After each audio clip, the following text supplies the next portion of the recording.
So, a couple of weeks ago, as I'm recording this, I posted a video about speed work. I make the comment in there that most people don't actually want to get faster, and you laugh and say, "Oh, yes, I do." And then the week after, there's another video. I'll try and do links to both of them. I can never remember the point. I think it's actually up here to those, but you can look, they're kind of in order. They say, actually, what we want to do is be faster for longer. We talked about the aerobic pace. So, again, continuing on, it's not about being faster, it's about holding a fast pace for longer. The example I used last week was, if your half time is currently 2:08, that's a 9:46 pace. Your goal time is 1:59, that's a 9:05 pace. And we talked about the fact that, well, if you can run a 2:08 marathon, you can probably run an 8:15 mile. That's a 1:48 half marathon time. And of course, you're crazy. I can never hold 8:15. I say you're right for a lot of reasons. Then we talked a lot about building your aerobic base. You really need to watch that video if you want to understand your aerobic base.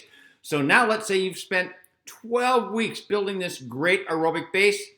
Great, I am ready to go. That 1:59 half marathon is going to be mine. Sorry, nope. Now you probably have another problem, so to speak, that you have to deal with, and that is lactic acid or your lactate threshold. So if you're on a 2:08 half marathon, your lactate threshold is probably right around a 9-minute and 20-second mile, probably. Little refresher, you might know this already. So your lactate threshold is a pace that most people can hold for about an hour on rested legs. In other words, you probably can't hold that pace for an hour in the middle of training, but if you had some rest like you would a race, that's probably what you do for about an hour. Some people a little less, some people a little more, but it's about an hour. So lactate is actually fuel. Just as a side note, it's not the lactate or the lactic acid that's a problem.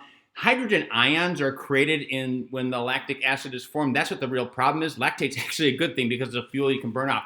Still, that's now a new limiting factor for you, because you're not going to be able to hold a 9:06 pace if your lactate threshold is 9:20, because that's going to max you at about an hour. So trying to do a half marathon in 2 hours, that lactate threshold needs to get well under 9:06, because you're going to have to run slower than that. Elite athletes typically will run a half marathon right at about their lactate threshold, but for mere mortals like me and most other people watching this, you're going to have to be someplace else. So what do you do? Well, part of your training means you need to be running at or just under what your lactate threshold is, or 9:20 in the example that I used, because you want to train for the fitness that you're at, not for where you're desired. Now, hopefully that 9:20 becomes 9:15, 9:10, that it comes down over a little bit of time.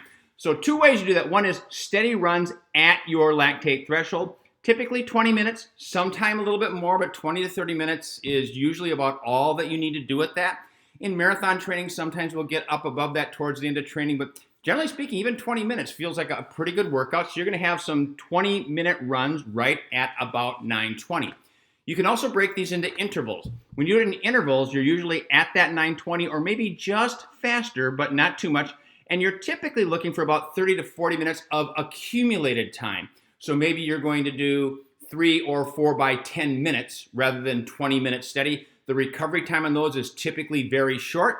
I use about 1 minute of jogging for every 5 minutes that you run at that pace. There's a lot of different guidelines that you can use out there. But what it comes down to, too, is you get fast adaptation with this. And what I mean by that is that I made the comment in the other video, it takes a long, long time to build an aerobic base. It's a fairly slow process to build that. I think I said weeks in there. It's more like months. It takes a long time to build that. When you are working on the lactate system, improving your lactate threshold, you usually adapt to that fairly quickly. Now, you're not going to get from that 9:20 down to, say, 8:45 overnight. I'm not saying that. But generally speaking, after 4 or 6 weeks of training with that, you should see some improvements in your lactate threshold. They're small, but you adapt more quickly with that one.